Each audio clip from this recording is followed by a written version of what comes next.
송축의 영혼이 내 영혼이 아주 참 너무 좋은 곡이죠. 그런데 유독 우리 찬양대가 우리 솔리스트 대장님이신 장영수 권사님 그리고 남진 장로님이 돋보이는 찬양이라서 자주 하시는 것 같습니다. 그리고 오늘 이상혁 집사님 할렐루야 할 때 유대인이 온 줄 알았습니다. 감사합니다. 언제나 들어도 참 은혜로운 그런 찬양입니다. 자, 여러분 참 무더운 날씨죠. 너무너무 무더운 날씨예요. 저는 에어컨을 잘 안 트는 적인데 요새는 저도 에어컨을 좀 틉니다. 그 정도로 참 무더운 날씨를 우리가 보내고 있습니다. 그런데 가만히 생각을 해보니까 항상 무더운 여름인 나라가 있더라고요. 그렇죠? 우리는 더우면 덥다, 추우면 춥다, 여름에는 덥다, 겨울이 왔으면 좋겠다, 겨울에는 춥다, 여름이 왔으면 좋겠다, 이렇게들 생각을 하는데 항상 추운 나라가 있어요. 그리고 항상 더운 나라가 있어요. 그들은 어떻게 지낼까 생각을 해보면 우리가 너무 이렇게 춥다고 덥다고 엄살을 피우고 있구나 이런 생각을 또 해보기도 합니다. 어쨌든 오늘 이렇게 휴가철을 맞이해서 휴가를 가신 분들도 많은데 오늘 이렇게 지난주 휴가 갔다가 안 오셨는데 오늘 오신 분들도 계시고 오늘은 또 유달리 많이들 가신 것 같습니다. 우리 못 오셨지만 영상으로 예배를 드리고 있을 줄로 압니다. 우리 앞에 옆에 서로를 격려하고 축복하겠습니다. 사랑합니다. 축복합니다. 은혜 받으시기를 바랍니다. 네, 다시 한번 기도하겠습니다. 하나님 아버지 감사합니다. 하나님을 송축하는 찬양을 올릴 수 있는 귀한 은혜를 허락하여 주시니 주여 감사함을 드리옵나이다. 우리의 삶을 통하여 날마다 하나님을 송축할 수 있는 삶을 살아가게 하여 주시옵소서. 오늘도 아버지 귀하신 말씀을 기다립니다. 임하셔서 생명의 떡, 생명의 양식을 허락하여 주시옵소서. 사람이 떡으로만 살 것이 아니요 하나님의 입으로 나오는 말씀으로 살 것이라 말씀하였사온데 허락하시는 귀하신 말씀이 우리의 영과 육을 살리는 귀한 생명의 양식 되어지게 하여 주시옵소서. 예수님의 이름으로 기도하였사옵나이다. 아멘. 오늘 제목이 한 사람이입니다. 열왕기하 4장을 보면 네 사람이 나옵니다. 네 사람. 그런데 그 사람들을 소개할 때 이름을 소개하지 않고 그저 한 사람이 이렇게 소개를 하고 있습니다. 1절에 보면 어떤 제자의 아내로서 과부가 된 한 여인이 이렇게 말하고 있습니다. 엘리사를 찾아와서 도움을 청하였고 왜 자기 남편 선지생도가 빚을 많이 남겨놓고 죽었어요. 그래서 그의 자녀가 지금 종으로 이렇게 가게 된 그런 안타까운 상황을 엘리사에게 호소를 하고 엘리사가 그 안타까운 소식을 이야기를 듣고 이제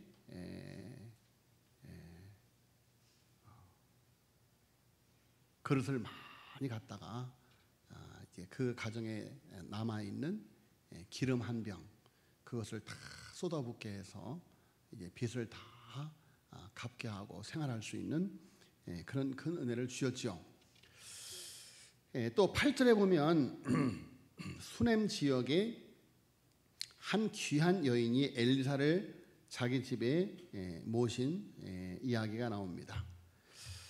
자, 1절에 등장하는 가난한 한 과부, 또 8절에 등장하는 수넴 지역의 한 귀한 여인, 이렇게 가난한 여인이든 귀한 여인이든 그 이름을 소개하지 않고 한 여인이, 한 귀한 여인이 이렇게 말하고 있습니다.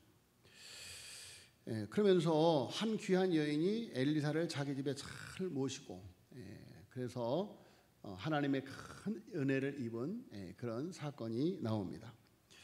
또 39절에 보면, 오늘 본 말씀에 보면 길갈의 선지 학교에서 이게 기근으로 인해서 선지 생도들이 먹을 것이 없어서 아주 힘들어할 때 이제 엘리사 선지자가 그들에게 큰 솥을 걸고 국을 끓이라 이렇게 명령을 합니다. 자, 지금 먹을 것이 없는데 큰 그릇, 큰 솥을 걸고 죽을 끓이라고, 국을 끓이라고 하는데 엘리사가 먹을 것을 주면서 그렇게 하는 것이 아니에요. 그러니까 한 사람이 들에 나가서 이제 사람이 먹을 만한 그런 풀들을 갖다 막 거두어 오는데 그 중에 들호박 하나가 사람들에게 치명적인 해를 끼칠 수 있는 독을 가진 그런 들호박이었습니다. 자, 그래서 이게 국을 끓여서 그것을 나누어 먹는 중에 그것을 깨닫고 이게 국에 독이 들었습니다라고 하니까 엘리사가 하나님의 기적으로 해독을 하고 그래서 이제 선지생도들이 그 국을 먹었다 하는 그런 이야기죠. 그리고 42절에 보면 바알 살리사에서 한 사람이 있습니다. 39절에도 한 사람이, 42절에도 한 사람이 보리떡 20개와 새 곡식 한 부대를 담아서 엘리사에게 와서 바칩니다.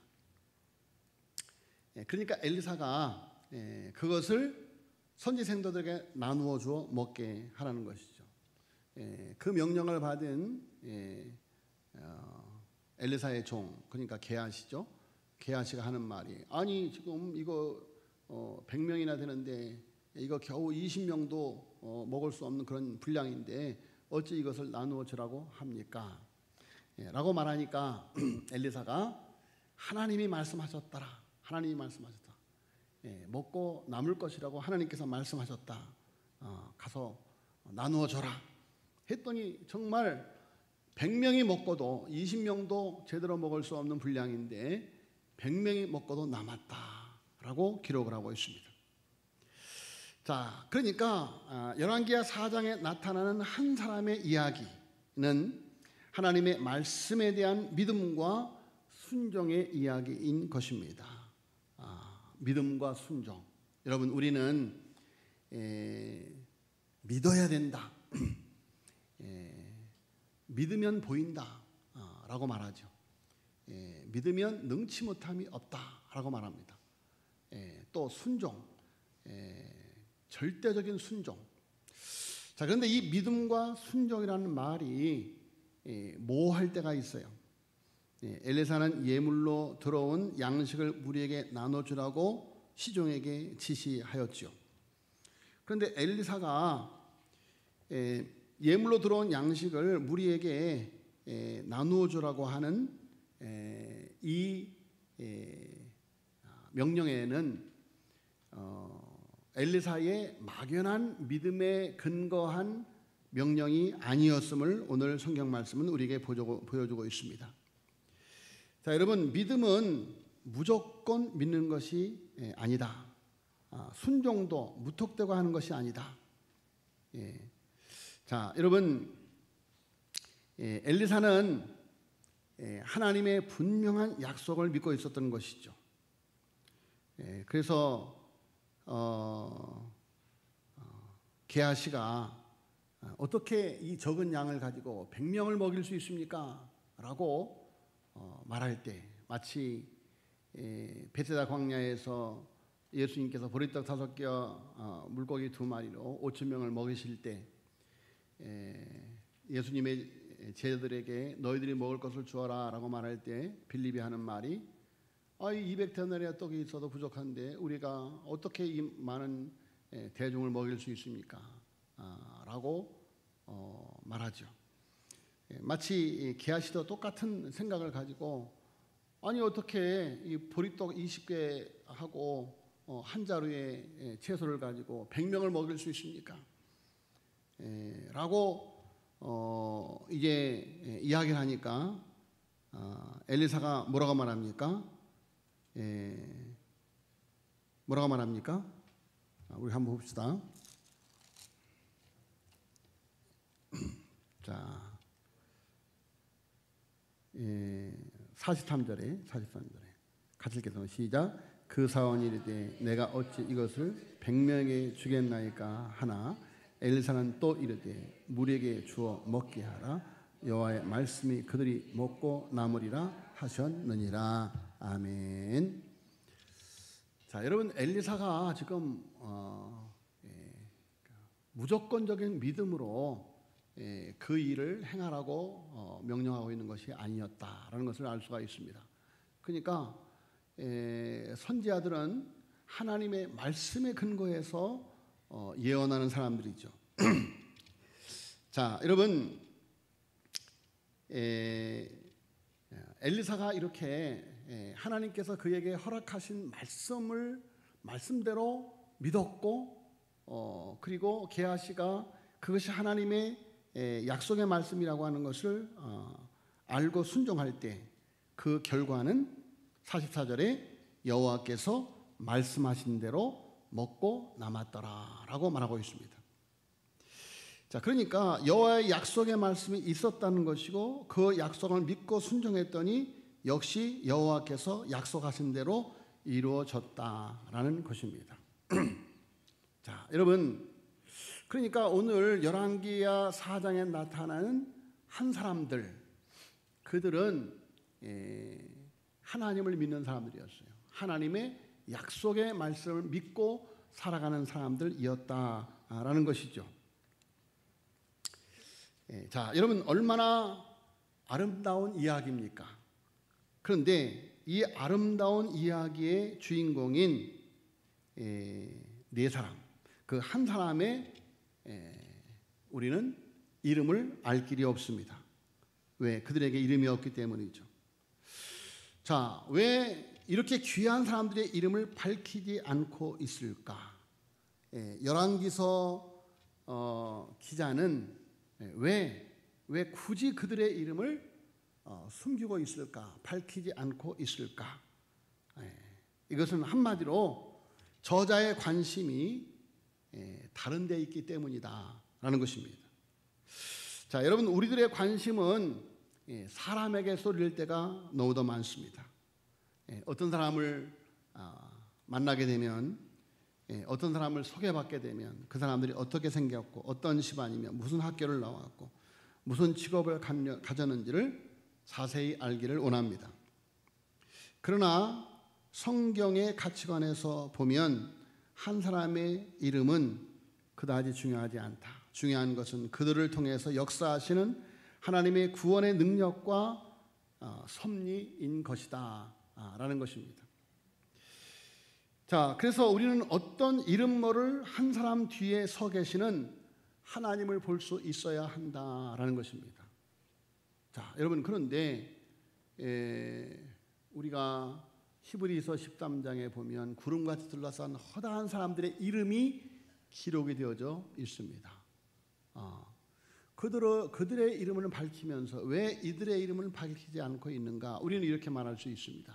그런데 구름같이 둘러싼 허다한 사람들의 한결같은 가치는 자신이 아니라 하나님이었다라는 것이죠. 자신의 영광이 아니라 하나님의 영광, 자신의 이름이 아니라 하나님의 이름, 자신을 통하여 일하시는 하나님을 드러내기를 원하시는 사람들, 그들이 바로 믿음의 사람들이었다라는 것입니다.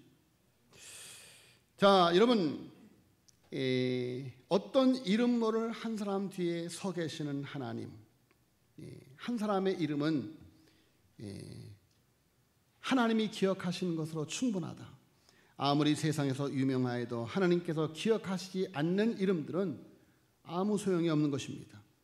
아무리 위대한 인물이라도 하나님이 인정하시고 감추어 두신 이름이 아니면 무익할 뿐이다 라는 것이죠. 세상에서 아무리 유명한 이름이라도 하나님이 기억하지 않은 이름이라고 한다면 그 이름은 무익한 이름이다. 세상에서 아무리 그 이름이 유명하여도 세상에서 영광을 다 받았다면 하나님께서는 하나님의 나라에서 그 이름을 기억하지도 않는다라는 것이죠. 자, 여러분, 참 경건은 자신을 드러내려고 애쓰지 않는 것입니다. 참된 하나님의 사람들은 자신이 알려지지 않아도 상관없다고 생각합니다. 자, 바알 살리사에서 온 사람은 자신의 선행을 알리기 위해서 그야말로 명함을 놓고 가지 않았습니다. 자신의 선물에 자기 이름과 주소를 기재하지도 않았습니다. 그런 자신이 하나님의 자비와 돌보심을 드러내는 일에 조금이라도 도움이 되는 것으로 만족하였던 것입니다. 하나님께서 자기에게 주신 첫 열매, 하나님께서 자기에게 주신 이 기근의 때에 자기에게 주신 그 은혜를 알고 하나님의 말씀에 근거해서 첫 열매로 떡을 만들어서 어려움 가운데 있는 선지 생도들을 베푸는 일, 도와주는 일, 그야말로 그 하나님의 은혜를 드러내는 것 외에는 그에게 다른 관심이 없었다라는 것이죠. 지난주 광고 드렸다시피 조정호 목사님이 시무하시는 사랑의 교회와 또 이문중앙 허준호 목사님이 시무하시는 이문중앙교회가 합병하는 예배가 있었습니다. 그런데 그곳에 가서 이제 여러 목사님들이 나와서 여러 말씀들, 축하의 말씀들, 권면의 말씀들을 하셨는데 그 중에 안희영 목사님이 무슨 말씀을 하시는가 하면 어떤 교회가 많이 어려웠는데 정말 그 어려움을 끌어안고 기도하는 모습을 보고 어떤 분이 무명으로 헌금을 하셨대요. 얼마를 했는가 하면 100억을 했대요. 100억. 그런데 지금까지도 그 이름을 모른대요. 누가 했는지. 어찌됐든 그것으로 성전을 짓고 또 선교하는 일에 크게 쓰임받고 있다 하는 그런 이야기를 듣고 우리가 큰 감동을 받았습니다. 자, 여러분, 본장 전체에서 소개되는 한 사람들은 하나님께서 사용하신 귀한 성도들이었습니다. 그러나 그들의 이름은 나타나지 않습니다. 엘리사는 그들이 헌물을 많이 했다고 광고를 하지도 않았고 주의 사역을 크게 도왔다고 표창장을 주지도 않았습니다. 성경의 저자는 이들의 이름은 숨기고 하나님의 일을 드러내었을 뿐입니다. 그 의도는 우리들의 시선을 하나님께 두고 그분의 돌보심과 크신 능력을 의존하게 하고 그분을 찬송하게 하기 위함이다. 자, 여러분, 우리들의 관심은 사람의 이름을 드러내는 일이 아니고 하나님의 이름을 드러내고 높이는 일에 쏠려야 한다라는 것입니다. 참 경건은 하나님께서 숨기신 자들 뒤에서 역사하시는 하나님을 보고 찬양하는 것이다. 자, 여러분, 세례 요한은 자신의 이름을 챙기지 않았습니다. 그는 예수님의 이름이 높임을 받는 것에 전적인 기쁨과 만족을 얻었지요. 그는 자신이 하나님의 나라를 위한 도구로 사용된다는 사실을 숙지하였고 자신의 소명에 충실함으로써 메시아에게 사람들의 시선이 쏠리게 하였습니다. 자, 여러분, 그는 예수님을 보고 뭐라고 말합니까? 보라, 세상 죄를 지고 가는 하나님의 어린 양을 보라라고 외칩니다. 자, 그는 약대 턱옷을 입고 메뚜기와 석청을 먹으며 광야에서 외치는 자신을 보라고 말하지 않았습니다. 보라, 세상 죄를 지고 가는 하나님의 어린 양을 보라라고 외치고 있습니다.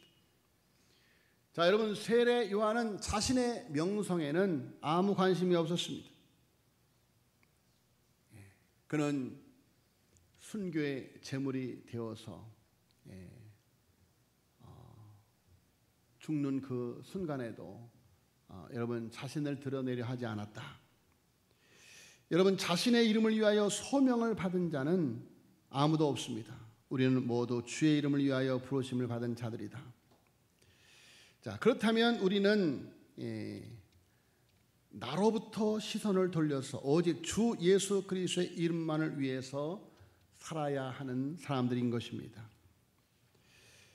자, 여러분 누가복음 10장 20절에 보면 예수님은 제자들이 전도 여행에서 돌아와서 귀신들도 항복했다고 보고하면서 기뻐하는 것을 봅니다. 그때 예수님께서 예수님의 제자들에게 뭐라고 말합니까? 귀신들이 너희들에게 항복하는 것을 기뻐하지 말고 너의 이름이 하늘에 기록된 것으로 기뻐하라 라고 말씀하고 있습니다. 자, 여러분 제자들은 갑자기 유명해졌어요. 왜? 그들에 의해서 귀신들이 막 물러가는 그런 엄청난 현장을 보고 많은 사람들이 예수님의 제자들을 이렇게 유명한 자로 따르게 되었죠. 자, 여러분 그야말로 그들은 자신들이 대단한 존재가 되었다고 여겼을 것입니다. 그런데 그때 예수님은 그들에게 찬물을 끼얹듯이 귀신들이 너에게 항복하는 것을 기뻐하지 말고 너의 이름이 하늘에 기록된 것으로 기뻐하라 라고 말씀을 하고 있습니다. 자, 여러분 우리가 사람에게 호감을 사는 제도나 관습을 정해놓고 하나님을 섬기려고 하는 것은 우리 방식이지 하나님의 방식이 아니다. 바알 살리사에서 온 무명의 농부가 주의 이름으로 선행을 하고 돌아간 후에도 무명의 이름으로 남겨진 사실. 자, 그의 이름은 성경에 적혀 있지 않지만 하늘 기록에는 영원히 남아서 언젠가는 다 알게 되는 날이 오는데, 자, 여러분 예수님께서 심판주로 이 땅에 다시 오시는 날, 이렇게 이름 없는 무명의 사람들을 오른쪽에 양으로 불러놓고 이들을 보라. 너희들은 내가 배고플 때 먹을 것을 주었고 추울 때 입을 것을 주었고 옥에 갇혔을 때 돌아보았다 라고 그들이 행한 그 일을 기억하시고 그들을 칭찬하시는 모습을 볼 수가 있습니다. 자, 여러분 우리는 자기를 드러내려고 하는 이 세상에서 주님의 가르침에 귀를 기울여야만 됩니다. 마태복음 6장 1절로 8절에 보면 이런 말씀이 있습니다. 사람에게 보이려고 그들 앞에서 너의 의를 행하지 않도록 주의하라. 그리하지 아니하면 하늘에 계신 너희 아버지께 상을 받지 못하느니라. 그러므로 구제할 때 외식하는 자가 사람에게서 영광을 받으려고 회당과 거리에서 하는 것과 같이 너희 앞에 나팔을 불지 말라. 진실로 너에게 이르노니 그들은 자기 상을 이미 받았느니라. 너는 구제할 때 오른손이 하는 것을 왼손이 모르게 하여 내 구제함을 은밀하게 하라. 은밀한 중에 보시는 너희 아버지께서 갚으시리라. 또 너희는 기도할 때 외식하는 자와 같이 하지 말라. 그들은 사람에게 보이려고 회당과 큰 거리 어귀에서 서서 기도하기를 좋아하느니라. 내가 진실로 너에게 이르노니 그들이 자기 상을 이미 받았느니라. 너는 기도할 때 내 골방에 들어가 문을 닫고 은밀한 중에 계신 내 아버지께 기도하라. 은밀한 중에 보시는 내 아버지께서 갚으시리라. 또 기도할 때 이방인과 같이 증언부언하지 말라. 그들은 말을 많이 하여야 들으실 줄을 생각하느니라. 그러므로 그들을 본받지 말라.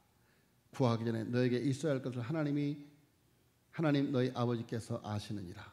따라서 했습니다. 그러므로 그들을 본받지 말라.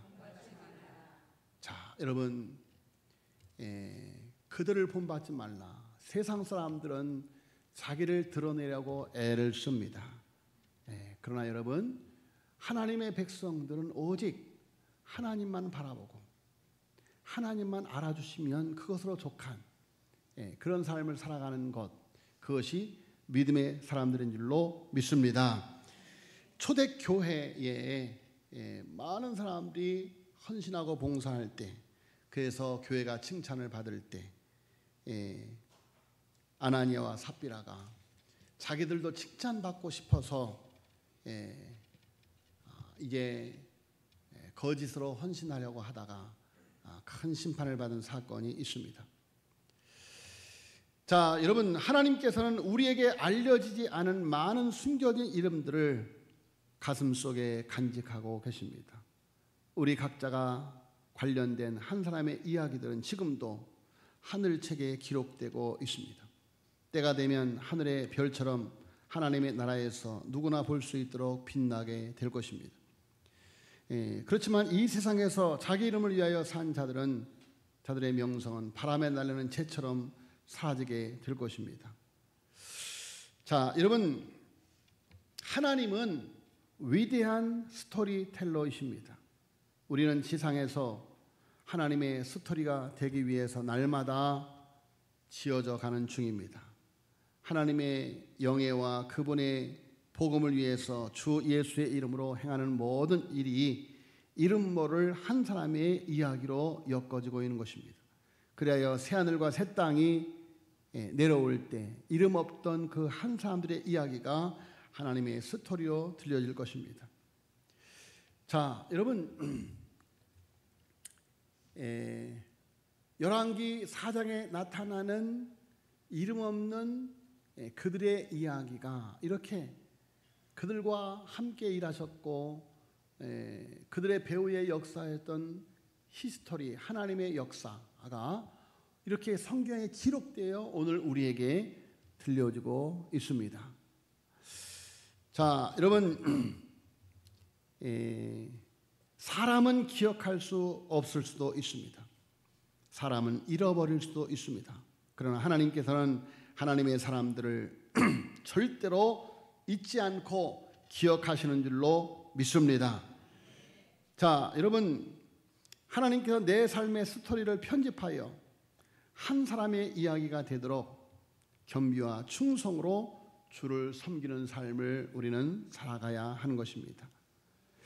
자, 여러분, 하나님께서 우리들의 스토리를 자신의 스토리로 훌륭하게 엮으시도록 인간적인 지혜나 편법으로 나를 드러내려고 하지 말고 그저 묵묵히 하나님만 바라보며 내게 은혜 주시는 대로, 내게 주신 말씀대로 순종하며 살아가면 하나님께서 하나님 나라의 가장 위대한 히스토리로 우리들의 이야기를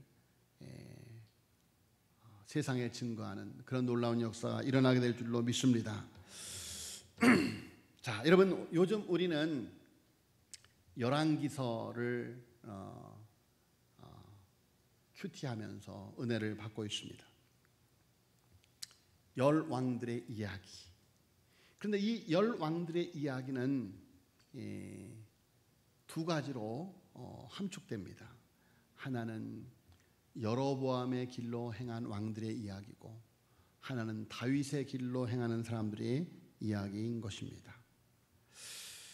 자, 여러분, 하나님께서 여로보암의 길로 행하는 사람들의 이야기를 기록하면서 그 마음이 얼마나 불편하실까.